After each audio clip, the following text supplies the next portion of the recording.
ہمارے معاشرے میں بھی لوگوں نے مغربی کلچر کو سپیریئر سمجھ لیا اور اسی کو فالو کرتے ہیں۔ میری گزارش ہے، التجا ہے لوگوں سے، تھوڑا سا وقت بچا ہے، دین کی تعلیم اپنے بچوں کو دینا شروع کر دیں، ورنہ اگر یہ وقت نکل گیا تو آپ کے بچے آگے آنے والی نسلوں میں دین نہیں پہنچا پائیں گے اور پوری قوم تباہ ہو جائے گی۔ آپ اپنے بچوں کو دین کی تعلیم دیں تاکہ وہ آپ کے لیے صدقہ جاریہ بن سکیں۔ اگر آپ اس کو تعلیم نہیں دیں گے تو اس کا انجام آخرت میں اچھا ہونے والا نہیں ہے، کیونکہ آخرت میں سوال تو ماں باپ سے بھی ہوگا۔ دنیا کی ڈگری لے کر پیسہ کمانا کو اپنا مقصد نہ بناؤ۔ ہم مسلمان ہیں، ہمارا ہدف تو کچھ اور ہے۔ ٹھیک ہے، نوکری ضروری ہے، لیکن مرے جا رہے ہیں نوکری کے لیے، خودکشی کرے جا رہے ہیں نوکری کے لیے، یہ کون سا طریقہ ہے؟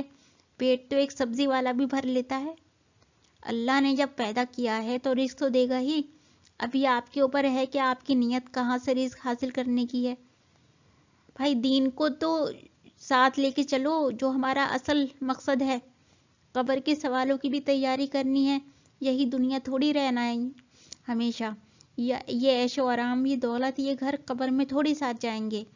قبر میں تھوڑی اے سی لگا لو گے آپ، اگر لگوا بھی لی تو کوئی فائدہ ہونے والا نہیں ہے اس سے۔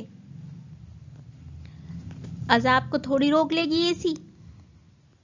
اپنی اولاد کو باغی بنانے میں والدین کا بہت بڑا ہاتھ ہوتا ہے۔ کبھی اپنی اولاد کو قرآن کا ترجمہ پڑھنے کی تاکید نہیں کرتے آج کل ماں باپ۔ جب وہ قرآن کو سمجھتے ہی نہیں کہ اللہ ہم سے چاہتا کیا ہے تو وہ کیسے سیدھے راستے پر چلیں گے؟ کیا ہم نہیں چاہتے کہ اللہ ہم سے راضی ہو؟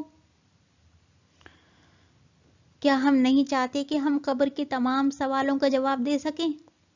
کیا ہم نہیں چاہتے کہ قبر کا عذاب ہم سے دور رہے؟ کیا ہم نہیں چاہتے کہ ہمیں میدان محشر میں اللہ کے عرش کے سائے میں جگہ ملے؟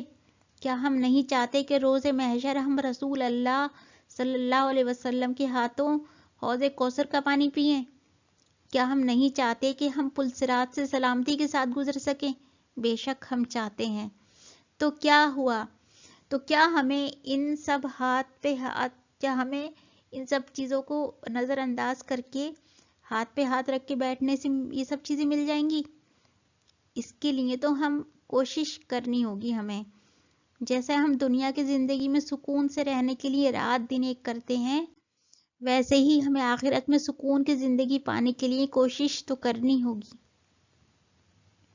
دنیا کی زندگی میں کامیابی پانے کا ہدف تو ان لوگوں کا ہوتا ہے جن کے پاس گائیڈنس نہیں ہوتی۔ ہمیں تو الحمدللہ اللہ نے ایک بہترین ہدف دیا ہے۔ ایک اچھا ہدف ہونے کے باوجود بھی اگر ہم اس کو پانے کی کوشش نہ کریں تو یہ ہماری بہت بڑی بے وقوفی ہوگی۔ اور ہم اپنے معاشرے میں یہ دیکھتے ہیں کہ جو لوگ اللہ کی ہدایت کے مطابق نہیں چلتے وہ ایک مصنوعی یا آرٹیفیشل ہدف کی طرف بڑھتے ہیں، اور اس آرٹیفیشل ہدف کو پانے کے لیے موٹیویشنل اسپیکرز ان کی مدد کرتے ہیں،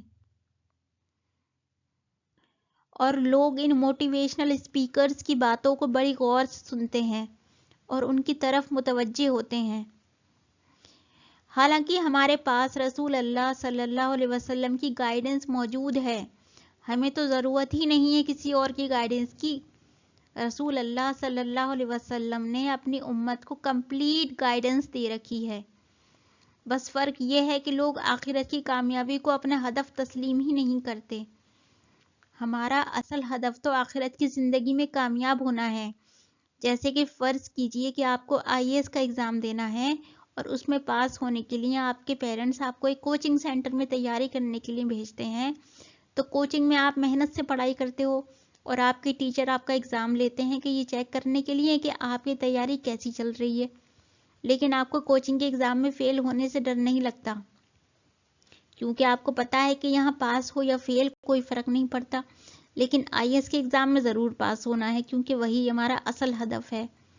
ویسے ہی دنیا ایک کوچنگ سینٹر کی طرح ہے جہاں آپ کو آخرت کے سوالوں کے لیے تیاری کرنی ہے۔ اس دوران اگر آپ دنیا کی زندگی میں فیل ہو جائیں تو اس سے کوئی فرق نہیں پڑنا چاہیے۔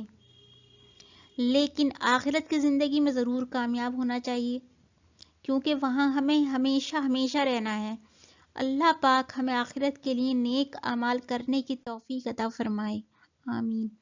آپ لوگ اس ویڈیو کو زیادہ سے زیادہ شیئر کریں تاکہ اور لوگ بھی گناہ چھوڑ کر نیک اعمال کریں۔ دین کی بات دوسروں تک پہنچانا ایک نیک کام ہے۔ اور اگر آپ کو یہ ویڈیو اچھی لگی تو میرے چینل کو سبسکرائب کیجیے۔ جزاک اللہ خیر۔